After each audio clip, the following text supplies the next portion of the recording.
अस्सलाम वालेकुम, आदाब, नमस्कार। परभनी न्यूज़ महानगर में आपके साथ शेख इफ्तिखार।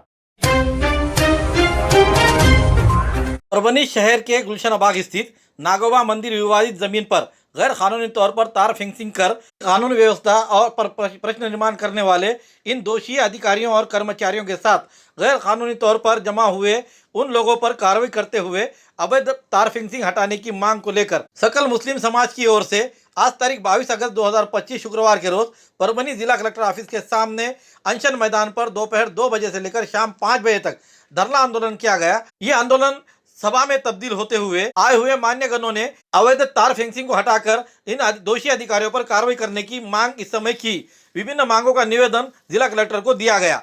दिए गए निवेदन पर एडवोकेट इम्तियाज खान, मुद्दसिर असरार, जाफर खान, मूसा खान, शेख इफ्तिखार, एम.ए. शकील, मोइन खान पत्रकार, एडवोकेट अफजल बेग, एडवोकेट तौफीक हाशिमी, शेख हबीब, कार्यक्रम आंदोलन के अध्यक्ष मौलाना जाकिर नदवी, मौलाना हाफिज निसार साहब, वंचित बहुजन आघाड़ी के तुषार गायकवाड़, मुजफ्फर खान, कलीम यूसुफ, सैयद अब्दुल्ला भाई मैकेनिक, वसीम कबाड़ी, मोहम्मद नईम, इमरान हुसैनी, शेख जाफर, फारूक ओबीसी, एजाज सौदागर, इनके अलावा अन्य पदाधिकारी इस समय मौजूद थे। उसी तरह से गुलशनबाग स्थित सभी नागरिक युवक इसमें बड़ी संख्या में आंदोलन में शामिल हुए। शादी, वलीमा, कंदोरी व अन्य प्रोग्राम्स के लिए एक ही नाम, डायमंड हॉल। डायमंड नाम की तरह बिल्कुल चमकदार और नायाब। पानी, लाइट, सफाई और पार्किंग का पूरा ख्याल। बड़े और खुशनुमा हॉल। लेडीज और जेंट्स के लिए अलग अलग रास्ते, सेपरेट लेडीज हॉल। बुकिंग के लिए संपर्क करें Mohammad Mubashir, mobile number 9175014673, 9975419852। Address दरगाह के करीब, परभनी। सबको गए महीने में जो गुलशनबाग में तार फिनिशिंग हुई, उस ताल्लुक से सुजात भाई अंबेडकर से हमारी बात हुई। अगर ये तार फेंसिंग ये गवर्नमेंट नहीं निकालती है तो सुजात भैया के नेतृत्व में एक मोर्चा निकलेगा, जन आक्रोश मोर्चा। अगर उसमें कुछ गलत होता है तो ये प्रशासन की जवाबदारी रहेगी। यहाँ पर वकील साहब ने अजय देवगन, सुनील शेट्टी, देवान के नाम लिए, मगर मोगली का नाम लेना भूल गए, जो चड्डी पहन के फूल खिलाए। मैं वो मोगली को भी बोलना चाहता हूँ कि परभनी का वातावरण खराब ना करे। जैसा सर ने कहा कि हमें मंदिर से कोई आपत्ति नहीं है, जो मंदिर पहले पोजीशन में था वही पोजीशन में रखो।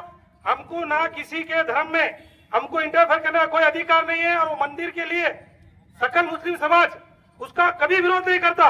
मगर जो मोगली जो कामा कर रहा है, और एक साथ में बगीरा एक है जो सुबह सुबह कहीं भी फोटो खींच लेता है और फेसबुक पे डालता है, वो बगीरे से भी ये कहना चाहूंगा कि जंगल में रहो, तुम्हारी जगह जंगल में है।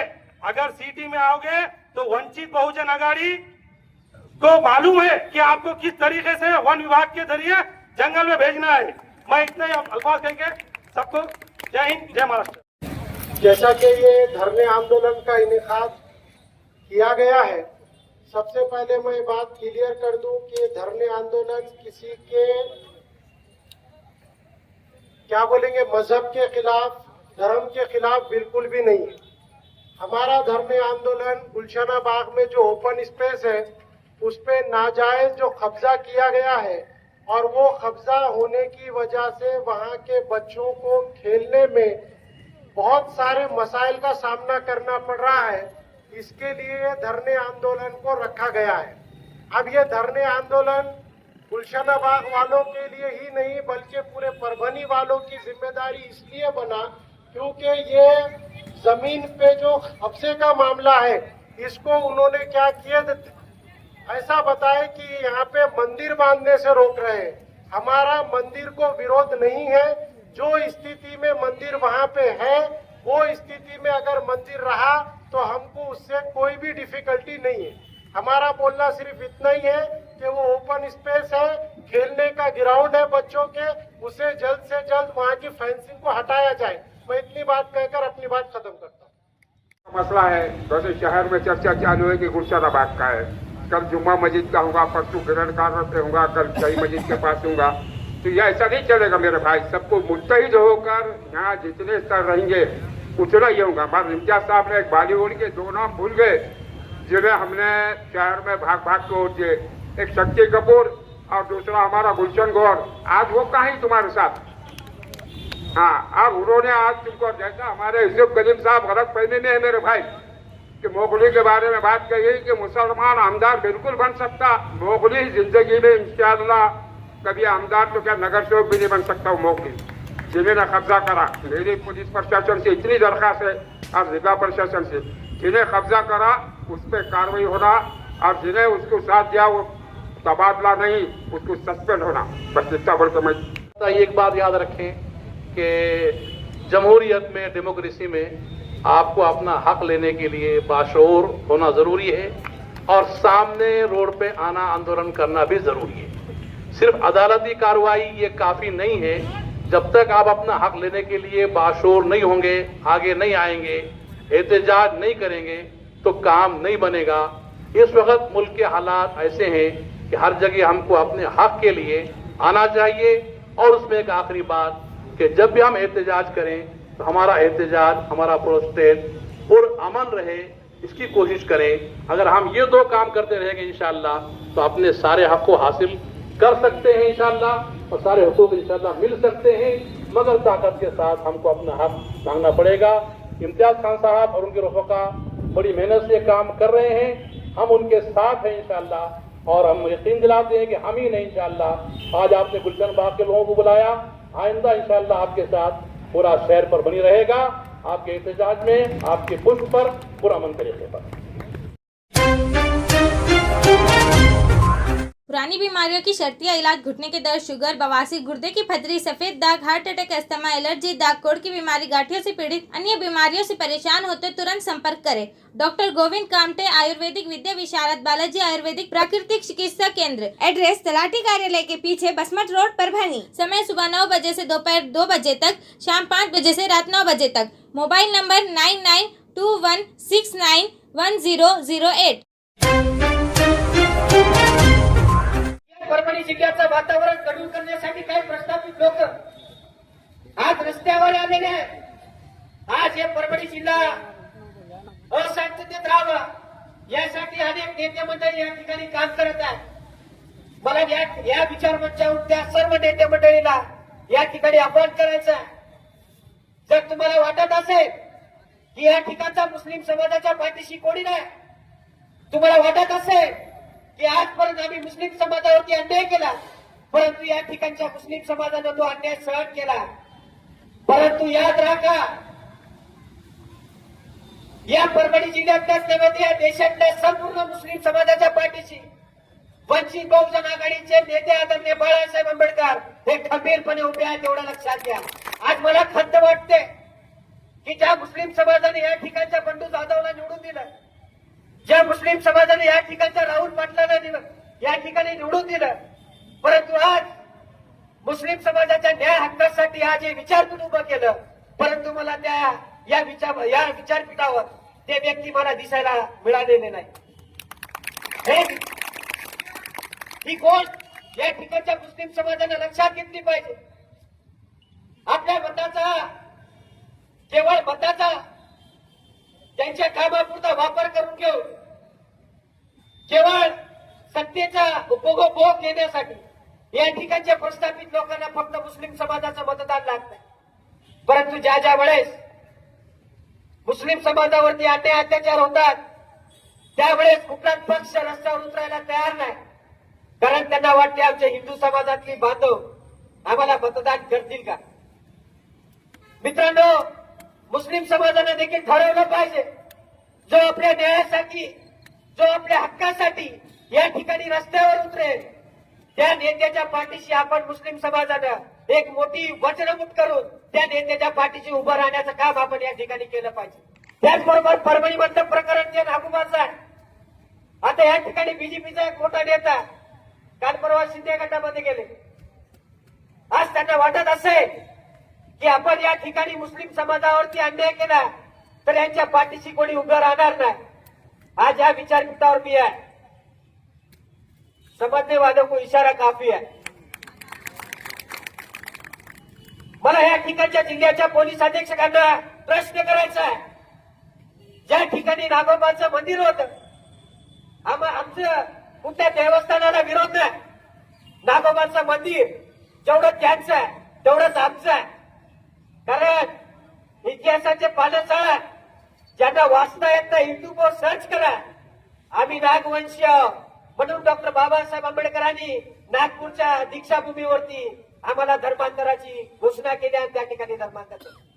त्या मंदिरावरती पहिला अधिकार आमचा आहे. आम्ही मूळ नागवंशीय म्हणून जातीच्या नावाखाली या ठिकाणचं परभणी जिल्ह्यातलं वातावरण गढूळ करण्याचं काम या ठिकाणच्या मनुवादी लोकांनी केलं नाही पाहिजे. या ठिकाणी न्यायामध्ये आहे जो प्रकरण न्याय प्रविष्ट आहे. या ठिकाणच्या पोलीस अधीक्षकांना देखील माहिती आहे. या ठिकाणच्या जिल्हा अधिकाऱ्यांना माहिती आहे. या ठिकाणच्या मनपा आयुक्त जे पळून गेले धैर्यशील जाधव त्यांना देखील माहिती आहे. तरी देखील या ठिकाणच्या पोलीस प्रशासनाने या परभणी जिल्ह्याचं वातावरण गढूळ करण्यासाठी काही मनुवादी लोकांना संरक्षण देऊन त्या ठिकाणचं तार फिनिशिंग करून घेतलेलं आहे. मी आज वंचित बहुजन आघाडीकडून आव्हान करतोय. येत्या 17 ऑक्टोबरला मराठवाडा मुक्ती संग्राम दिवस आहे. येत्या 17 ऑक्टोबरला मराठवाडा मुक्ती संग्राम दिवस आहे. आम्हाला देखील त्या तार फिनिशिंग पासून मुक्त आपण करावं एवढी विनंती या ठिकाणी मी आपल्याला या ठिकाणी करतोय. जर येत्या 17 तारखेपर्यंत जर या ठिकाणच्या पोलीस प्रशासनाने ते तार फिनिशिंग काढलं नाही तर वंचित बहुजन आघाडीकडे तार खोरे कुऱ्हाडी ह्या सगळ्या गोष्टी आहेत. परंतु आम्हाला या ठिकाणच्या जिल्ह्यातला कायदा सुव्यवस्था बिघडवायचा नाही. आम्हाला या परभणी जिल्ह्यातल्या हिंदू असतील मुस्लिम समाजाला खुशाल नांदू द्यायचा आहे.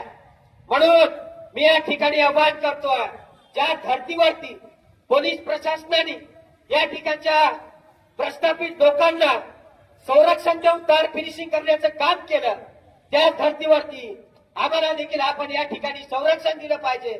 आणि ते तार फिनिशिंग एकदा 17 सप्टेंबरच्या अगोदर आपण या ठिकाणी काढायला एवढी अपेक्षा मी या ठिकाणी बाळगतो. येत्या काही दिवसामध्ये आम्ही एक वंचित बहुजन आघाडीकडून आव्हान करणार आहोत आणि ते आव्हान असं असेल या जिल्ह्यातल्या प्रशासनाला जर कायदा सुव्यवस्था अबाधित ठेवायचं असेल तर हे अन्याय अत्याचार थांबले पाहिजे.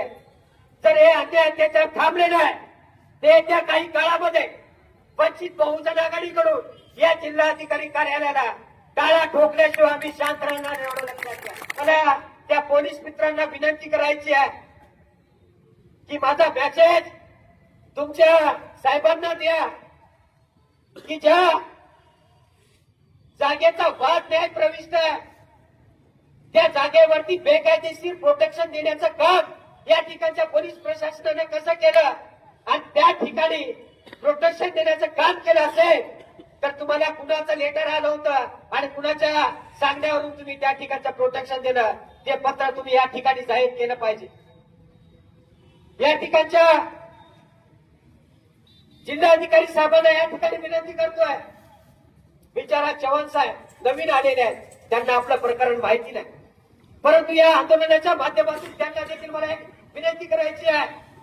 जर तुम्हाला अतिक्रमण काढायचे असतील जर तुम्हाला वादाच्या जमिनीमध्ये वाद निर्माण करायचा असेल जर तुम्हाला मंदिरं बांधायची असतील तर माझ्याकडे एक जागा आहे. त्या जागेवरती नागोबाचं मंदिर भव्य दिव्य आपण बांधू. या परभणी जिल्ह्यामध्ये वसमत रोडवरती एक ग्राउंड आहे काय तुकाराम महाराज नावचं कुठलं तर संत तुकाराम कॉलेज. त्या ग्राउंडवरती मोठं मॉल होत आहे. त्या मॉलच्या बाहेर एक भव्य दिव्य असं एक नागोबाचं आपण या ठिकाणी मंदिर उभं करूया आणि त्या मंदिराला वंचित बहुजन आघाडी मागं तेवढा निधी द्या. परंतु त्यांना त्या ठिकाणच्या जागेवरती मंदिर बांधायचं नाही. त्यांना मंदिरं बांधायचे मुस्लिम एरियामध्ये. त्यांना मंदिरं बांधायचे ज्या ठिकाणी कायदा सुव्यवस्था बिघडू शकते त्या ठिकाणी त्यांना मंदिरं बांधायचे.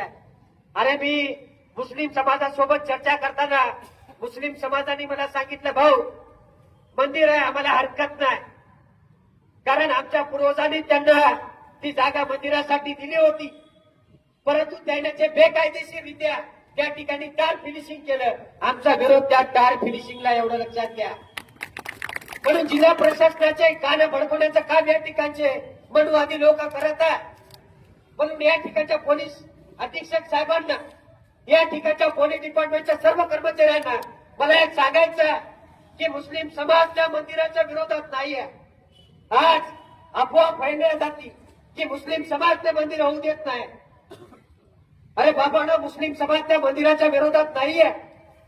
जे बेकायदेशीर जे प्रकरण न्यायालयामध्ये सुरू आहे, न्यायालयामध्ये प्रकरण सुरू असताना तुम्ही बेकायदेशीर त्यांना परवानगी दिलीत कशी? म्हणजे या ठिकाणच्या प्रशासनाला परभणी जिल्ह्यातलं वातावरण गढूळ करायचं आहे. जिल्हा प्रशासनाला माझी विनंती आहे, विनंती समजा का तुम्ही आव्हान समजा. येत्या 17 तारखेपर्यंत बेकायदेशीर केलेलं तार फिनिशिंग आपण काढलं ना, येत्या 17 तारखेच्या नंतर वंचित बहुजन आघाडी ते तार फिनिशिंग काढण्यासाठी पुढाकार घेईल, एवढं लक्षात घ्या. त्यानंतर ज्या धर्तीवरती तुम्ही त्या जातीवादी लोक जे परभणी जिल्ह्याचं वातावरण गढूळ करण्यासाठी काम करत होते, ज्या धर्तीवरती त्यांना संरक्षण देण्याचं काम या ठिकाणी प्रशासनाने केलं, त्या धर्तीवरती तुम्ही आम्हाला देखील, कारण आम्ही देखील भारताचे नागरिक आहोत, आम्ही देखील संविधान प्रेमी आहोत आणि संविधानाने तेवढाच अधिकार आम्हाला देखील दिलेला आहे. त्या धर्तीवरती तुम्ही आम्हाला या ठिकाणी संरक्षण दिलं पाहिजे. जर तुम्हाला वाटत असेल की या ठिकाणचा कायदा सुव्यवस्था बिघडला नाही पाहिजे, या ठिकाणच्या न्यायालयाच्या आव्हानाला, या ठिकाणच्या न्यायालयाच्या आदेशाची पायमल्ली होऊ नये, हे जर तुम्हाला वाटत असेल तर या ठिकाणच्या प्रशासनाने पुढाकार घेऊन ते तार फिनिशिंग आपण काढावं. अन्यथा आम्ही सक्षम आहोत, आम्हाला कायदा सुव्यवस्था, कायदा हातात घ्यायला आपण मंजूर करू नये, एवढीच विनंती मी या ठिकाणी करतो. गुलशना बाग के अंदर उत्तर में न हिंदू है, न पश्चिम में है, न दक्षिण में है, न इसमें है, चारों तरफ से मुस्लिम है और बीच में नागोबा है. भाई वो मंदिर का भी विरोध नहीं करे ना. मैं तो अपने बाला साहब अम्बेडकर का नहीं कार्यकर्ता हूं. ये जबान में ताकत जो है क्या दलित चळवळी में आज तक वो मेरे गुरु विजय रेव जी वाकोड़े साहब है, क्योंकि उन्होंने हमेशा मुझे ये सिखाया है कि यूसुफ कलीम कभी तू पीठ में नहीं बताना, क्योंकि हर काम में तो इन्हें अपना सीना ठोक के सामने आना. इसलिए इन्हें के मैं इन्हें के हमारे वंचित के टीम को हमने ये बताया भी है कि भाइयों नागोबा का मंदिर का मसला ये है. अभी हमने भारत के करोड़ों लोगों ने, सारे लोगों ने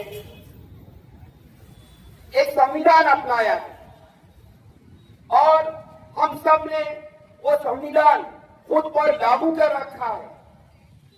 यानी कि बात यह है, यहाँ पर ऊंच नीच नहीं होगी, भेदभाव नहीं होगा, यहाँ कोई छोटा नहीं होगा, कोई बड़ा नहीं होगा, और ये देश कानून के राज से चलेगा. देश में कानून का राज चलेगा, किसी राजा का राज नहीं चलेगा, किसी पुलिस का राज नहीं चलेगा. ये देश पुलिस स्टेट नहीं बनेगा, ये हमने तय कर रखा है. इसमें कोई शक नहीं है कि पुलिस भी बनी है तो भारत के संविधान के अंतर्गत ही बनी है. अब बात यह है कि ये सीधी सी लड़ाई है कि अपने हक मांगने की. इस शहर में कहीं कोई विकास तो नहीं होता है, लेकिन धर्म के नाम पर राजनीति करने का एक चलन चल पड़ा है. शहर का वातावरण खराब करने की सोची समझी चालें चली जा रही है, और ये चालें भारत के संविधान और भारत के कायदे के बिल्कुल पूरी तरह खिलाफ है. कुछ लोगों को अपने फेवर में लाने के लिए यहाँ सिवाय राजकारण कर कुछ हो नहीं रहा है. देखिए, ये गुलशना बाग का जो मामला है, इससे पहले ये मामले को पूरी तरह कोर्ट में हमारे इम्तियाज भाई, परभणी वाले इम्तियाज भाई, एडवोकेट इम्तियाज भाई, एडवोकेट तौफीक हाशमी और असरार भाई और आतराफ इकनाफ के लोग इस मामले को पूरी ताकत से कोर्ट में रखने की पूरी कोशिश कर रहे हैं. आदमी हर बार कुछ ना कुछ करके मुद्दे को उछालता है. मैं आपको पूरे भरोसे के साथ कह रहा हूं, जब भी जो भी पॉलिटिशियन धर्म के बचाने की बात करता है, इससे बड़ा धोखा, इससे बड़ा झूठ और इससे बड़ा पाखंड कुछ होता ही नहीं है. ने छुट्टी के दिन क्या क्या किया था ये सबको पता है. मैं आपको एक बात बता दूं कि परभनी का एक यूट्यूब चैनल है परभनी महानगर, न्यूज में ये बताया था कि इससे पहले वो मामले को लगभग सुलझा दिया गया था, जिसके तहत नगर पालिका में ये बात तय हो गई थी कि वहां पर स्नेक टेम्पल नाग मंदिर के लिए लगभग 10 बाय 10 की जगह दे दी जाएगी। और सब ये मानते हैं कि कई लोगों के मैंने वीडियोस देखे और कलेक्टर साहब के पास भी ये कहते हुए सुना, ये शहर के जिम्मेदार लोग, ये वो गवर्नमेंट लैंड है।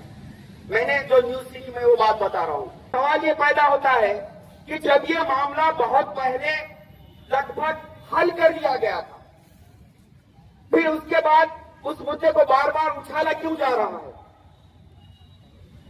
सिर्फ और सिर्फ पॉलिटिकल बेनिफिट लेने के लिए यहाँ पर शासन प्रशासन इनको भी तो एक किस्म का तराजी हो रहा है।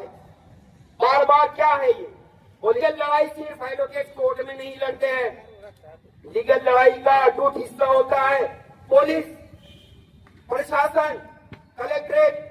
अब महापालिका के कार्य क्षेत्र में है तो कमिश्नर भी उसका हिस्सा है। एक अकेले आदमी के बस की भी बात नहीं है और एक अकेला आदमी कानून को पूरी तरह लागू भी नहीं कर सकता है। इसका मतलब यही हुआ है कि सब तालमेल से, अच्छी नीयत से अगर काम करेंगे तो ये मसला बड़ा है। हमारा मकसद ये यहाँ पर हमारे साथियों ने ये जो मामला रखा है ये भड़काने के लिए भी नहीं रखा है और भड़कने के लिए भी नहीं रखा है, लेकिन ये यहाँ किस लिए रखा है कि देखो इस देश के संविधान ने हमको हक दिया है अपनी बात पुरअमन तरीके से रखने की, और कुछ लोग होते हैं हवाओं के साथ और दिखाते हैं कि वह है चिराग के साथ। हवाएं कोशिश करती है चिरागों को बुझाने की, लेकिन ऐसे दोहरे लोग जो अंदर से हवाओं के साथ है और दिखाने के लिए चिरागों के साथ है, ऐसे लोगों से मेरी हाथ जोड़ के रिक्वेस्ट है कि आप सीधे सीधे खुल जाओ और हवाओं के साथ रहो। राजकारण से गंदा धंधा कुछ नहीं है, वो धंधा है लेकिन गंदा है, और आजकल तो बहुत ही गंदा हो गया है। खाने के लिए नहीं रखा है। इस प्रोग्राम का आयोजन सिर्फ और सिर्फ नेक नियत से इसलिए रखा है कि शासन प्रशासन कानून को ईमानदारी से लागू करो और जो मामला सुलझ सकता है उसको सुलझाओ और दोनों तरफ के लोगों को तैयार करो। और कुछ जिम्मेदार लोगों ने बातचीत से ये मसला हल करने की पूरी कोशिश करनी चाहिए। भले ही जुडिशियल बैटल तो लड़ती रहेगी, इम्तियाज खान साहब वो कर रहे हैं। मेरा कहना ये है कि कानून को पूरी ईमानदारी नेक नियत से लागू करने का काम सारे एजेंसीज का है और सबने करना चाहिए, और यही किया जाएगा तभी अमन परमानेंट पीस स्टैब्लिश होगा। और अमन कायम करने वाले बंदे अल्लाह के अच्छे बंदों में गिने जाते हैं, और सिर्फ बहकाने भड़काने भांडोल करने वाले लोगों को कुछ मिलने वाला नहीं। जो लोग भड़काएंगे वो मुंह की खाए, जो लोग मेहनत कर रहे हैं सच्चे दिल से अल्लाह उनकी मेहनतों को नाकाम नहीं करेगा। और मेरी पूरे सारे एजेंसी से हाथ जोड़ के गुजारिश है कि आप भारत के कानून को परवली में भी पूरा का पूरा नेक नियत से लागू करो। इसके उसके कहने पर मत जाओ। सत्ताओं का क्या है, सत्ताएं तो बदलती रहती है। अरे कौन राज सिकंदर नहीं रहा, कोई 50 साल जिसने हुकूमत करा वो भी नहीं रहा। तो देखो कोई रहने वाला नहीं है, एक दिन तो सबको जाना ही है। लेकिन फसाद बर्पा मत करो यार। प्यार मोहब्बत का देश है, ये शहर भी प्यार मोहब्बत का है। प्यार मोहब्बत माया मोहब्बत से ही आगे बढ़ा जा सकता है। नफरतें फैलाओ मत। नफरतें इतनी फैल रही है, सर्वे है कि बीपी शुगर ये बीमारियां बढ़ रही है। किसलिए बढ़ रही है भाई साहब? ये सिर्फ और सिर्फ नफरतों की वजह से बढ़ रही है। नफरतें मत बढ़ाओ, प्यार मोहब्बत यही पैगाम आगे बढ़ाओ। और जाते हैं बदनाम, हम आह भी करते हैं तो हो जाते हैं बदनाम, वो कत्ल भी करते हैं तो चर्चा नहीं होता। अभी ये जो बात है ना, ये शेर शायरी में और नहीं समझने वाली बात करना पड़ेगी, क्योंकि पुलिस प्रशासन, जिला प्रशासन सब अपने विरोध में है, बराबर है। वो चाह रहे कि क्या होना क्या नहीं होना, वकील साहब को कैसा अंदर डाल देना, मोर्चे को कैसा दबा देना, और ये जो आवाज उठ रही मुसलमानों की तरफ से उसको कैसा दबा देना, बराबर है। अब आपको याद दिलाता चलो, अपन जाएंगे उसके पस मंजर में। दिन था 26 जुलाई 2025 सुबह 8 बजे। क्या हुआ? 26 जुलाई 2025 में सुबह 8 बजे के दरमियान में, जो कि शहर के मध्य भाग में गुलशना बाग है, बराबर है, उस गुलशना बाग में संविधान की हत्या की गई। किसकी हत्या की गई? बड़े जिम्मेदारी के साथ कह रहा हूं, संविधान की हत्या की गई। संविधान समझता है? दस्तूरे हिंद का कत्ल किया गया उस दिन, पता है आप लोगों को? उस दिन में वहां पर सुबह 8 बजे कलम 144 यानी कि जिस तरह से कर्फ्यू लगा जाता है उस तरह से कर्फ्यू का माहौल पैदा किया गया। किया गया क्या नहीं किया गया? बताइए गुलशना बाग के रहवासियों। सुबह 8 बजे के दरमियान sub divisional magistrate, taluka magistrate की उपस्थिति में यह संविधान का कत्ल किया गया। और ये कत्ल के जिम्मेदार कौन है? आप लोग हैं। आप लोग वहां से घरों से बाहर नहीं निकले। आपका कॉम्बिंग ऑपरेशन किया गया 8 बजे। किया गया कि नहीं किया गया? आपके घरों के सामने रस्सी लगा दी गई, 100 पुलिस का फोर्स वहां पर लगाया गया। लगाया गया कि नहीं लगाया गया? किसने पूछने की हिम्मत की वहां पर कि ये पुलिस फोर्स किस लिए लगाई गई है? नहीं पूछा। हम नहीं पूछ रहे तो ये आफतें आ रही है ना भाई। पूछना चाहिए था उस दिन 26 जुलाई की उस सुबह में गुलशना बाग में परभनी की तारीख में काला वर्ष लिखा जाएगा कि संविधान की हत्या की गई। और हमने खामोशी से उसे देखा, लेकिन हमने नहीं देखा उसे खामोशी से, हमने उसका विरोध किया। उस बात का विरोध किया। उस सब डिविजनल ऑफिसर के आंखों में आंख मिलाकर उसका हाथ पकड़कर हमने बात की कि ये गैर कानूनी काम आप कर रहे हैं, इस पुलिस प्रशासन का गलत इस्तेमाल आप कर रहे हैं। कोई था पूछने वाला? अभी ये अफवाह फैला रहे हैं। कल से मैं माहौल देख रहा हूं शहर। अरे कहां रे भाई फरिश्ते? यहाँ पे जब तीन डाउन अपने ऊपर अत्याचार कर रहे थे, वो नाम महानगर पालिका का कमिश्नर अमरीश पुरी, दूसरा एक जिला प्रशासन का राजेश खन्ना, बराबर है, और तीसरा जो अपने दरमियान में अभी मौजूद है वो देवानंद। पहचानो कौन है देवानंद? बराबर है क्या? एक देवानंद, एक राजेश खन्ना और अमरीश पुरी। अमरीश पुरी और देवानंद चले गए। क्यों गए? अमरीश पुरी और देवानंद क्यों गए? अमरीश पुरी और देवानंद इसलिए गए कि पालक सचिव यहां पर आए थे। मैंने पालक सचिव से कहा, परभनी में 27 के दिन उनकी यहां पे मीटिंग थी, मिलने नहीं दिया गया मुझे, लेकिन मैंने जबरदस्ती घुसकर पालक सचिव दीपक शर्मा साहब से मुलाकात की और उन्हें कहा कि साहब ये मैटर सब्जुडाइज है, सिविल कोर्ट के पास पेंडिंग है और वर्शिप एक्ट 1991 ये कहता है कि जो धर्म स्थल जैसा है उसकी स्थिति वैसी रखी जाए। बराबर है कि नहीं? अब ये जो घटना चालू हुई 1982 से चल रहा है नागोबा मंदिर का मसला, बराबर है, 1982 से चल रहा है, तो उसकी स्थिति वैसी रखनी चाहिए जैसा मंदिर है वहां पर। किसी ने विरोध किया? हमने नहीं किया। हम तो चाह रहे हैं कि भाई जैसा है वैसा रखो। कोई गुलशना बाग वालों ने उसका विरोध किया? नहीं किया भाई। हम संविधान प्रेमी हैं, ये देश संविधान से चलेगा और हम भी संविधान से चलेंगे। चलेंगे कि नहीं चलेंगे? चल रहे हैं ना? लाते खा रहे हैं पुलिस की, संविधान को बचाने के लिए खा रहे हैं। खा रहे हैं कि नहीं खा रहे? क्यों खा रहे हैं? कि संविधान की विडंबना न हो, संविधान की रक्षा के लिए जुल्म सह रहे हैं कि हमें आशा है कि प्रशासन से हमें न्याय मिलेगा, हुकूमत से हमें न्याय मिलेगा, हमें इंसाफ मिलेगा। और वह इंसाफ मिलने की शुरुआत हो चुकी है। लेकिन ये लोकशाही ऐसी होती है कि यहाँ पे जैसा तुषार भाव कह रहे हैं, शरों की गिनती कराना पड़ती है, शरों की गिनती कराना पड़ती है। मेरे भाइयों, अगर 26 जुलाई 2025 को आपने जिस तरह लोकसभा में 2024 में फजर की नमाज पढ़ के लाइन लगा के वोट दिए थे, उसी तरह 26 जुलाई 2025 को फजर की नमाज पढ़ के तुम गुलशना बाग में जमा होते तो ये तारीख नहीं होती। अपने जिम्मेदारियों को समझो, मुत्तहिद हो जाओ, कोई हमें बचाने आने वाला नहीं। हमको मुत्तहिद होना पड़ेगा, संविधान हमको बचाने वाला है। संविधान बड़ा है, इंसान बड़ा नहीं, कानून बड़ा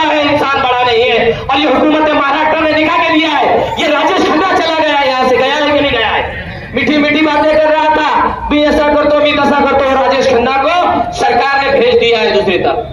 उसी तरह जो अमरीश पुरी था, जिसने नगर पालिका के लोगों को पानी के लिए टैंकर नहीं भेजता है, वहां पे मटेरियल कराने के लिए टैंकर भेजा गया। किसी ने पूछा कि महानगर पालिका का टैंकर सुबह 7 बजे यहाँ क्या कर रहा है? महानगर पालिका के कर्मचारी वहां क्या कर रहे हैं? जबकि उस दिन छुट्टी का दिन था, था क्या नहीं था? अब तो छुट्टी के दिन जाके बताओ ऑफिस में कोई मिलेगा तुमको? लेकिन आपको बताता चलो, 26 जुलाई से इस घटना की शुरुआत नहीं हुई। जब भी हमारी आंख नहीं जागी, इस घटना की शुरुआत हुई 25 जुलाई से। 25 जुलाई को पुलिस ने क्या किया? उसको ब्रैकेटिंग की पहले, बराबर है? ब्रैकेटिंग करने के बाद आपका लिटमस टेस्ट लिया गया। एक साइंटिफिक टेस्ट होता है लिटमस टेस्ट। एसिड में पेपर डाल के देखा जाता है कि लिटमस का टेस्ट यानी कि पेपर का रंग बदलता है क्या? आप सोए रहे 25 को कि नहीं भाई, हमारा विश्वास था संविधान पे, इसलिए हम सोए रहे कि ये पुलिस हमारी रक्षा करेगी, बराबर है? यही विश्वास था ना आपके दिलों में कि ये पुलिस हमारी रक्षा करेगी, वो राजेश खन्ना हमारी रक्षा करेगा। लेकिन कोई आपकी रक्षा करने के लिए नहीं आया। काली तारीख 26 को लिखी गई। जिस तरह बाबरी शहीद हुए, उस तरह यहाँ पर एक माहौल बनाया गया कि नहीं? खौफजदा माहौल बनाया गया। आज भी कुछ नेपाल के रहवासियों के दिलों में खौफ है। उस खौफ को निकालने का काम ये भारतीय संविधान करेगा। और जिम्न में भी तुषार भाव ने कहा, मेरी आदरणीय एडवोकेट बाबा साहब प्रकाश अम्बेडकर से भी बात हुई और वो इस लड़ाई में हमारे साथ है। तो मैं वंचित बहुजन आघाड़ी का शुक्रिया अदा करता हूँ। अधिकारों का गैर वापर करेगा, उसको पनिशमेंट दी जाएगी, उसको शिक्षा दी जाएगी। अगर से मैं भी कुछ गलत करता हूँ, कानून मेरे लिए भी है, मेरे साथ भी गलत किया जाए। अगर से मैं कुछ गलत करता हूँ तो मुझे भी शिक्षा दी जाएगी, सजा दी जाएगी। लगाया यानी कि इसका मतलब ये है कि हमको जागना होगा, हमारे संवैधानिक अधिकार लेने के लिए मुत्तहिद होना पडेगा। पोलीस प्रशासन असा झालेला आहे आपल्या मुसलमानांच्या विरोधात। त्यांना माहित आहे मुसलमानांपाशी कोणती कागद नाही, कागद वाचायले तसं, अरे वकील साहेब हे तर कागद तुमच्या विरुद्धचा आहे, हे काय दिसायला या कागदामध्ये, ते तसं बघावं लागेल आपल्याला, त्याच्यात काय आहे। तो सुधर जाओ, तुम मुत्तहिद हो जाओ, अपने हकों को लेने की कोशिश करो, कागजात को सही करो। आने वाला वक्त खराब है, कोई फरिश्ते बचाने को आने वाले नहीं है। फरिश्ते हमको बनना पड़ेगा। जब शैतान आएगा तो फरिश्ता हमको खुद को बनना पड़ेगा। लेकिन वो यहाँ 3 दिन से कैसा नहीं खड़े रहना, ये कोशिश शहर में जारी थी। और इसमें पूरा एडमिनिस्ट्रेशन लगा हुआ की त्या इम्तियाज वकिलाला बोलू देऊ नका, त्याला उभं राहू देऊ नका आणि ते कार्यक्रम रद्द करा। रद्द हुआ क्या? ये प्रोग्राम रद्द हुआ? नहीं हुआ। मैं आपको बताता चलूं, जब मैं सुबह मेरे घर से 10 बजे निकलता हूं कोर्ट के लिए, तो मेरे वालदा से ये, मेरी बीवी से कह के निकलता हूं कि मैं सर पे कफन बांध के जा रहा हूं, वापस आए तो तुम्हारा। ये 3 दिन से ये एडमिनिस्ट्रेशन मेरे साथ क्या कर रही है तुमको पता नहीं। तुषार भाव ने तुमको शॉर्ट में बताया क्या चल रहा है, बराबर है? अरे तुम दबाओगे तो हमको संविधान हमको भी पता है, तो इसलिए पढ़ो, लिखो, मुत्तहिद हो जाओ, सीखा, संगठित हुआ और संघर्ष करा। जब तुम संगठित हो जाओगे तो ये तुम्हारा बाल भी बांका नहीं कर सकेंगे। हमारे में संगठन नहीं है, संगठन की कमी है, इतिहाद की कमी है। इस वजह से ये लोग हम पे गालिब आ रहे हैं। आ रहे हैं कि नहीं आ रहे हैं गालिब? अगर से ये मसले को आज हम नहीं रोकेंगे ताकत से, तो ये हमारे घरों तक घुसने को कम नहीं करेंगे। हमने तो अपनी जिंदगी वक्फ कर दी, वक्फ की जायदादें हड़प करने के लिए वक्फ की, कौम के लिए वक्फ की। हम काम करेंगे, सदैव रास्ते पे रहेंगे और आपके दरमियान में रहेंगे। हमें कोई लालसा नहीं है कि इलेक्शन लड़ना है, नगर सेवक बनना है और नगर सेवक जाना है। आपके दरमियान में कहता हूं कि मैं कैसे निवडणूक लड़ने वाला नहीं हूं। अभी बहुत सारे ये भी फैला रहे कि वकील साहब आ रहे, गुलशना बाग से लड़ते कि क्या है कि लफड़ा उठा देते कि क्या है कि, तो मैं आपको बताता चलूं, मैं कैसे भी नगर सेवक की निवडणूक लड़ने वाला नहीं हूं। अपने पास इतना चेहरे भाई नगर सेवक के ऊपर जाते नहीं, नगर सेवक वो भी कागज उल्टा पकड़ते वहां जाके। आप पुलिस वाला अपने को बताता कागज पढ़ के आडा ऐसा ऐसा है, तुम्हाला माहित नाही असा झालेला आहे, वो कांस्टेबल बोल के 12वीं को लेके आला और रोज अपने को कागजात सिखा रहे, डबल ग्रेजुएट पेक्षा मैं ट्रिपल ग्रेजुएट, हम यहाँ बैठे आले, वहाँ कोर्टा चला रहे 20-20 साल से, डिस्ट्रिक्ट जजों के सामने बहस कर रहे, और ये साला मामूली अपने को सिखा रहा, ये कागज असा आहे, बोलायचं नाही। कशामुळे? ये तुमच्या नरकट्टेपणामुळे। जब तुम अगर से हमारे पीछे खड़े रह जाएंगे ना, इनकी मजाल है कि ऐसा बोलने की है क्या? बोलो। तो मुत्तहिद हो जाओ, इतिहाद का सबूत दो, और इतिहाद का सबूत देने के बाद जब इतिहाद होगा, थे मुत्तहिद तो जमाने पे छा गए, थे मुत्तहिद तो जमाने पे छा गए, बिखर गए तो ठेकुरों में आ गए। 1973 से इनके पास उस जगह का खरीदी खत बोले तो समझते रजिस्ट्री, इनके पास रजिस्ट्री है। रजिस्ट्री होने के बावजूद नगर पालिका में उन्होंने नाम लगाया। नाम लगाने के बाद उस जगह पे जो पत्थर रखा गया नागोबा का, ग्राम दैवत उनका, ठीक है, होगा ग्राम दैवत का पत्थर रखा गया, तो वो मान्य है ना भाई, ठीक है, पत्थर है। लेकिन ये प्लॉट जो है मोहम्मद खान साहब का, इसका सिटी सर्वे नंबर है प्रॉपर्टी का, नगर पालिका घर नंबर 302, और इसका सिटी सर्वे नंबर है 203, उसका उल्टा। अब इसमें क्या हुआ, जब 1982 में सिटी सर्वे वाले, अब हम ये बात प्रशासन को बता रहे, तो साला वो आमटे को वैसा समझ रहे ना, वो उल्टे कागदा पकडणे आले, वकील साहेब ते असा झाला हो, ते तसा झाला। 1982 में क्या हुआ, सिटी का सर्वे हुआ। हर 20 साल के बाद महसूल revenue Maharashtra land revenue board ये बोलता है कि प्रॉपर्टीज का सर्वे होना चाहिए, लैंड रेवेन्यू कलेक्ट करने के लिए उसका लैंड रेवेन्यू बढ़ाना चाहिए। तो असेसमेंट होता है प्रॉपर्टी का। जब सिटी सर्वे के जरिए से असेसमेंट हुआ, अब जब हम ही पढ़े लिखे नहीं है, तो ये 1975 में 73 में नबी मोहम्मद खान साहब पढ़े आले होंगे क्या भाई, अंदाजा लगाओ, नहीं होंगे। तो मोहम्मद खान साहब बाजार में चारा लाने को, कुछ तो भी लाने को चले गए, वो सिटी सर्वे वाला आ गया। अब सिटी सर्वे वाला आया तो एक हजरत ने, बाजू वाले ने बोले कि भाई ये जगह मोगली है। क्या बोले उन्होंने, ये जगह ऐसी मोगली है साहब, कोने में छोटा सा का घर। तो सिटी सर्वे वाले ने लिख दिया ये मोगली जगह है, मोगली जगह है, सिटी सर्वे ने लिख दिया। अब मोगली जगह में कोने में मोहम्मद अली खान साहब का इधर छोटा घर, उधर से कोने में नागोबा ग्राम दैवत, बराबर है। अब वो हो जाने के बाद सिटी सर्वे में लिख दिया। अब मोहम्मद अली खान साहब की नींद जागी नहीं, उन्होंने जाके सिटी सर्वे में देखे नहीं क्या लफड़ा हुआ क्या नहीं। अब ये जो रोज उन्होंने रेगुलरली पंक्चुअली जो अर्चना पूजा करते, उन्होंने देखे भाई ऐसा ऐसा होगा सिटी सर्वे में, उन्होंने पकड़ के निकाली कि कब्जेदार नागोबा मंदिर चे अर्चक बोले तो पुजारी को बोलते। पुजारी कौन है भाई, उसके भानुदास कड़नोर, उन्होंने नाम लगा दिए कि मी सिटी सर्वे वाला ऑफिसर क्या बोलता हूं, कोड बन जाता, सिविल कोड 5 मिनिट के असते की मी नागोबा देवस्थान यांना सदरील मिळकतीचा मालक घोषित करत आहे। यानी कि वो इंक्वायरी शीट में लिख दिया।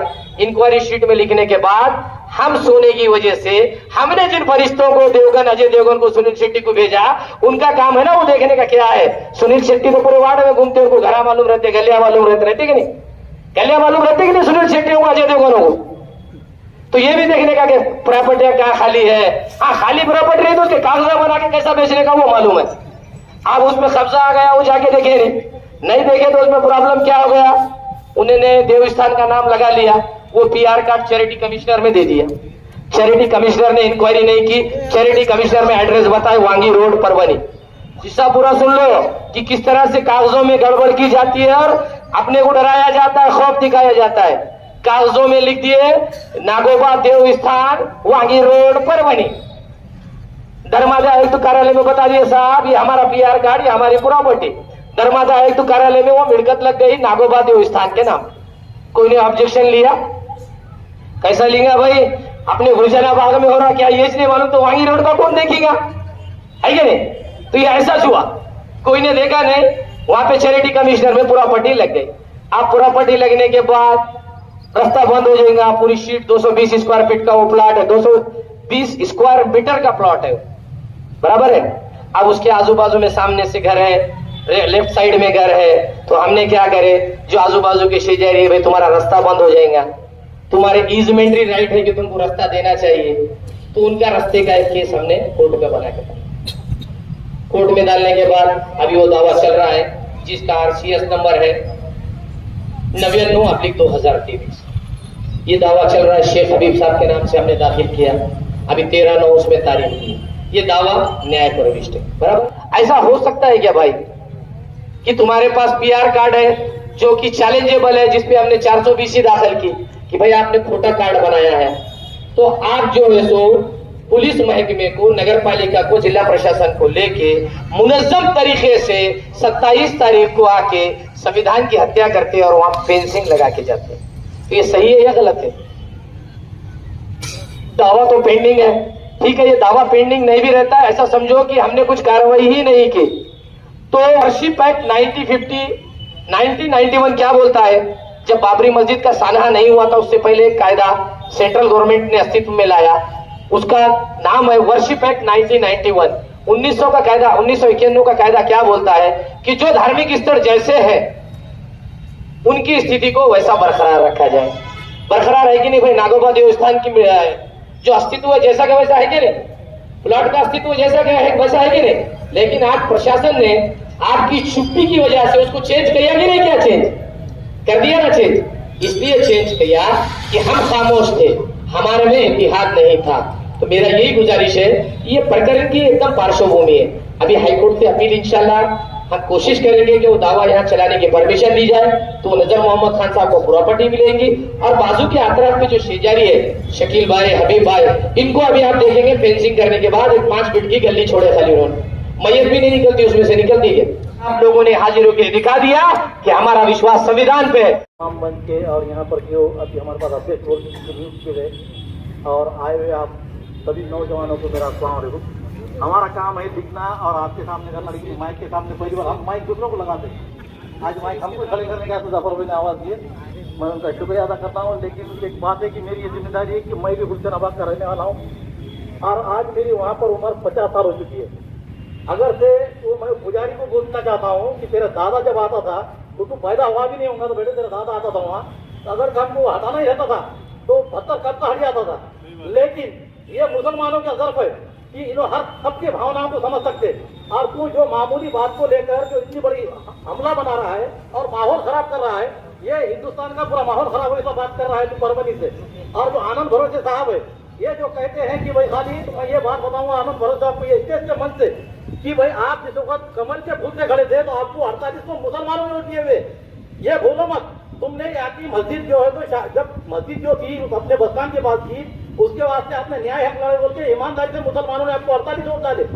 लेकिन आपने ऐसा बताया कि जब आप एक दूसरे की मोहब्बत और खुलूस से नजदीक आएंगे तो एक दूसरे के ख्याल समझेंगे। लेकिन तुमको ऐसा समझ में आया कि मैं चिंदेगढ़ में गया हूँ तो खाली मैं मुस्लिम वोटों पे चुन, हिंदू वोटों पे चुन के आऊंगा, और इसलिए तुमने मुसलमानों को बैर करे, इसलिए मुसलमान तुमसे दूर हुए। ना कोई राहुल गांधी कोई हमारा खानदान का नहीं है जिसको वोट देने के वास्ते, या तू भी हमारे खानदान का नहीं है जिसको वोट देंगे। जो मुसलमानों के साथ आएगा वो मुसलमान उसको वोट देने के लिए हमेशा तैयार रहता। तो ये मैं मन से ये बताना चाह रहा हूँ, जो भी लीडर है यहाँ पे बैठे हुए स्टेज पे भी, भाई आप ही मुसलमान है तो अगर से हमारा काम करेंगे तो हम तुमको वोट देंगे, न तुमको कल जूतों के ठोकरों में रखेंगे। ये हमारी बात है, क्योंकि सच्चा मुसलमान ही बता सकता है ये बात कि भाई उसकी तकलीफ क्या है। तुम पहले महल्ले के अंदर के जो रहते हैं नगर सेवक, हमारे अभी कलीम यूसुफ साहब ने बोले कि मुसलमान की औकात क्या है नगर सेवक तक, लेकिन अल्हम्दुलिल्लाह ऐसे भी यहाँ पे जंजू है जो कि हमारे मरहूम सज्जुल आला शमीम खान साहब ऐसे लीडर हो चुके हैं, और जो हमारे रहमान खान साहब यहाँ पे MLA बने हुए हैं, जनता से चुन के आए हुए, लेकिन उन्होंने कभी जातिवादी नहीं करे। जातिवाद का बीज कोई भी प्रयोग करेगा लेकिन वो कुछ दिनों के लिए अच्छा रहेगा और मुरझाएगा तो बाद में ऐसा सड़ेगा कि उसकी बदबू आएगी। ये कोई भी समाज के लोगों ने समझना चाहिए कि भाई जो चीज है वो चीज को उसी तरह से रहना चाहिए। हर एक की श्रद्धा है। हमारा अगर से हम चाह रहे तो आज हम, मेरी 50 साल की उम्र हो गई है, वो नागोबा का शेषराव भाऊ मरहूम, इन्होंने जो तो यहाँ पे जो नगर अध्यक्ष रहते हुए खासदार रहे, आमदार रहे, एक शिवसेना जिसके हम बताते थे कि भाई एक परेड में बोलते थे कि भाई मुसलमान की दुश्मन जो तो शिवसेना, लेकिन आज ये बात हो रही कि जो उसके अंदर ही आज मुसलमान जो तो पर ज्यादा से वोट दे रहे, क्यों दे रहे? इसकी वजूहत आपको भी सोचना चाहिए आनंद भरोसे साहब कि ये मुसलमान कौम ऐसी है जो हमदर्दी में आएगा उसके साथ आती है। तो ये जो भी जातिवादी लोग जो अपनी माहौल गरम करने को देख रहे हैं, रोटियां सीख रहे हैं, हमारा कहना यही है कि यहाँ पे गंगा जमनी तहजीब है परभनी में, अल्हम्दुलिल्लाह यहाँ की राष्ट्रीय एकात्मता के प्रतीक हजरत सैयद शाह तुराबुल हक रहमतुल्लाह अलैह को मानने वाली सभी समाज है। तो इसको यहाँ पर तुम जाति का पेड़ मत दो। और वो जो नागोबा का जिस तरह से GR में लिखा हुआ है, नगर पालिका में 1965 में जो शेषराव भाऊ देशमुख क्या से लिखा हुआ है कि नागोबा का दगड़ और मोकली जागा किसको बोलते हैं? मेरे को ऐसा मालूम होता है यहाँ का जो तहसीलदार है राजापुर है, इन्हें बोलता है कि ट्रस्ट की जगह है। अरे भाई तू आके तू जो सरकारी ऑफिसर रहते हैं वो 3 साल के वास्ते बहुत होगा हमारे पास आते, उनको कुछ मालूम ही नहीं रहता। लेकिन हमारे मुसलमान के लीडर पे उनको कभी जाके नहीं बताते कि भाई क्या है। अब वो लोगों जैसे जाके बोले, वो सब बेचारे राजापुर ने बोल दिया, राजापुर ने कि भाई ये देखो ये जो तो ट्रस्ट की जमीन है। अरे ट्रस्ट कब बनी? ट्रस्ट जब बनी जिस वक्त ये लोग, ये जो नया पैदा हुआ पोता पुजारी का, ये पोतरा जो आया हुआ है पोतरा, उन्होंने बनाया ट्रस्ट। पहले कुछ भी नहीं था वहाँ पे अभी PR कार्ड मुसलमान का है, लेकिन हमने उसको भी नहीं जब खत्म कर दिए। हमने बोले भाई वो आस्था का मामला है, वो झगड़ा है, वहाँ खतरा जो भी है उनकी जो है आते बेचारे नागपंचमी को पूजा करते चले जाते। हमने इतना जितना हमने जो संभाल के रखा है तुम भी नहीं संभाल के रख सकते। आज 50 साल से हम संभाले, इसका मतलब लगाओ हमारे कितना 1000 रुपए। और जो तू आके अभी 4-5 साल में जो तो माहौल खराब करने में देख रहा कि भाई आके वहाँ चीखने का चिल्लाने का, ये इससे कोई होने वाला नहीं है। आज जो भी लीडर के पास भी है तो GR देखा जाएगा, GR के तहत काम होगा। तो हमारा मकसद यही है, आज जो भी यहाँ पे आए थे कि भाई ये जो वहाँ की जो तार फेंसिंग थी वो गलत तरीके से लगाई गई है और जो अधिकारियों को मालूम नहीं है, वो अधिकारियों ने जो उसमें बढ़ावा दिए, उन अधिकारियों को निलंबित करो, उन पे कार्रवाई करो बोल के आज हमारी ये मांग थी। और वही मांग को लेकर आज हमने यहाँ धरना किया है। मैं खासतौर पर आज मैं माफी के साथ बोलूंगा कि जो नानकपेट के PI कदम साहब है, उन्होंने भी ये सोचना चाहिए कि इसके पहले जितने पहले यहाँ चालक साहब बोल के थे PI, उनके पीरियड में यही नागोबा के पुजारी बोल के जो रहता था पहले, जो नगर पालिका में था, ये सज्जू लाला और शमीम भाई के पास आया था कि हमको 6x6 का चबूतरा बना के दीजिए, हमारी वहाँ विटम्बना हो रही। इस बात को लेकर खाली 6x6 का मंगा रहा, तू सर तू कोतरा होकर तार फेंसिंग कर रहा, कितनी कमाल की बात है इसकी। तो वो हम जो तुम वहाँ पे इतनी हिफाजत से रख रहे और तू समझ नहीं सक रहा। आज अगर वही समझो कि जो भी हमारे पास की अरविंद देशमुख है, अरविंद काका देशमुख ने इसके पहले वहाँ पे जो ट्रक जो वहाँ पे ये ला के डाले थे पत्थरे, उनको जब पता चला कि भाई ये मामला गलत हो रहा, उन्होंने खामोश बढ़ गए। तो ये मेरा बताना है, जो भी उचकार है, जो भी आने वाले नगर पालिका में भी मैं बताता हूँ, उसमें सुनील बाबू देशमुख को मैं खासतौर पर यहाँ से चेतावनी करता हूँ और गुलवीर खान साहब इनके साथ जो चुन के आ रहे, तो तुम भी वैसा भाईचारगी का और सेकुलर का मामला रखो। ऐसा नहीं कि भाई आए और आप जो तो आपके पास एक समाचार बोल के आप उसको मिले, आपको वोट से चुन के लाए हुए मुसलमानों ने। आप ये भी बात सुनो, मैं ये खुली बात बता रहा हूँ, मैं यहाँ से अरविंद काका देशमुख को भी और वो सुनील बाबा देशमुख को भी, कि जो यहाँ पे जो भी हमारे नौजवान आए हुए, आज ये कम तादाद में नहीं है, ये पूरे गुलशनाबाग के, कोई बाहर से बुलाए हुआ नहीं है और किसी को बोले हुआ नहीं है। सिर्फ ये उनको ये समझ में आया कि भाई इतना बड़ा माहौल और पुलिस प्रशासन वहाँ ऐसा कर दे रहा, कर्फ्यू का माहौल, पूरे तरह से रस्सियां लगा दिया, ये कर दिया। अरे अवैध तरीके से क्या कर रहे हैं आप प्रशासन है, प्रशासन ने कैसा रहना चाहिए, दोनों को भाईचारगी से लाके बिठाना था। PI ने बिठाकर दोनों को बात करना था कि भाई तुम्हारे पास क्या है, तुम्हारे पास क्या, ठीक है, इन्होंने ऐसा करना चाह रहे। अरे वो तो चला गया बेचारा, महानगर पालिका का 2 ही मिनट में लात मारे उसके, चले गए यहाँ से। क्या रहा भाई, ऐसा तुम ये देखो कि भाई इंसानियत पैदा होना चाहिए, ऐसा इंसानियत बढ़ना चाहिए। आप ना कि नफरत पैदा करो। आप अधिकारी है, आप 1-2 से 3 साल तक रह सकते, इसके ऊपर नहीं रह सकते आप। तो इसलिए मेरा बोलना है कि जो भी आप यहाँ पे कलेक्टर साहब आए, कलेक्टर साहब ने जो तो दोनों को बुलाई है और बुला के दोनों के कागजात क्या है देखिए। आज हम यहाँ पे 50 साल से रह रहे हैं, हमारे आजू बाजू के घर जो है, यम शकील साहब का घर है, हमारे जफर भाई गुलशन जो कैंटिंग वाले उनका घर है, हमारे शकील सौदागर का एजाज भाई का घर है, ये सब आजू बाजू घर है, खाजा भाई का घर है नगर सेवक। अभी तक हमने कुछ नहीं करे और तुम क्या कर रहे भैया, क्यों माहौल खराब करना चाह रहे? हमारी यही गुजारिश है, आज हमारे आए हुए पूरे गुलशनाबाद के नागरिकों की भी ये मांग है कलेक्टर साहब से कि आप जो तो इसमें जो दोषी है, उन आरोप जो है वो अधिकारी, उनको जो है तो उन पर कार्रवाई करें और उनको ये चेतावनी दे कि दूसरे बार कोई काम करते हो दोनों को समाज को एक जगह बुलाए और इस मामले को जो तो सुलझाए। और शांतता से भी माहौल सुलझ सकता है, लेकिन अगर से आपको ये मंशा है कि भी परभनी में हम जो तो माहौल खराब करेंगे, तो इंशाअल्लाह इसको हम एक बार भी नहीं होने देंगे। तुम्हारे मंसूबे हमेशा नाकाम रहेंगे, ये स्टेज से बोल रहा हूँ।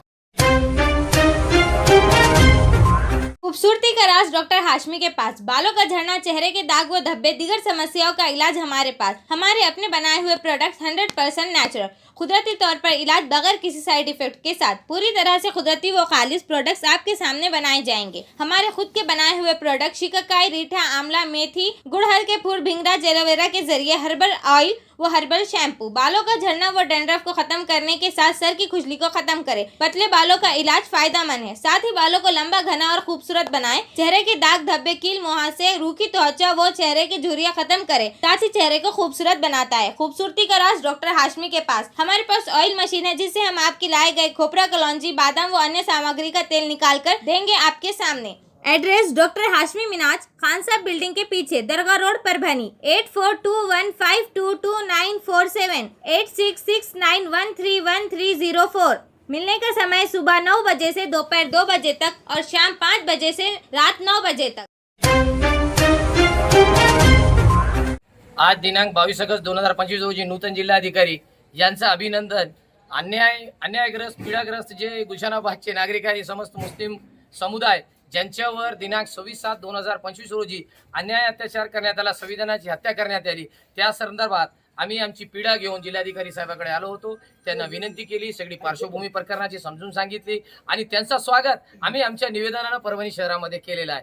आज स्वागताची प्रथा कशी आहे आपल्या समाजामध्ये की एखादा पुष्पगुच्छ देऊन, हार देऊन असा त्यांचा सत्कार समारंभ केला जातो, परंतु आम्ही आमच्या निवेदनाच्या मार्फतनं की जो लोकशाहीने प्रस्तावित केलेला आहे त्याप्रमाणे आम्ही आमचं निवेदन देऊन त्याचं स्वागत केला आणि जिल्हाधिकारी साहेबांनी याला चांगला प्रतिसाद दिला. त्यांनी सगळं ऐकून घेतलं आणि सांगितलं की ज्या ज्या दोषींनी या गैरकायदेशीर अतिक्रमणाला मदत केली आहे त्यांच्याविरुद्ध ते लवकरच कारवाई करणार आहे आणि सदरील प्रकरणामध्ये शासनाला कळवतो असं सुद्धा त्यांनी आश्वासन दिलेलं आहे. आणि आम्हाला जिल्हा प्रशासनाकडून आशा आहे आणि संविधानावर आमचा विश्वास आहे की या संदर्भात आम्हाला न्याय मिळेल. एवढं सांगून आपल्या माध्यमाने माझे 2 शब्द संपवतो. जय हिंद, जय महाराष्ट्र. हमारे न्यूज़ आपको किस तरह पसंद आ रही है इसके बारे में लाइक करें, शेयर करें, कमेंट्स करें, सब्सक्राइब करना ना भूलें. साथ ही साथ बेल आइकन का बटन जरूर दबाएं ताकि ली हुई हमारी न्यूज़ सबसे पहले आप तक पहुंच सके. इसके अलावा फेसबुक पर भी हमें फॉलो करें. Subscribe now and press the bell icon. Never miss an update.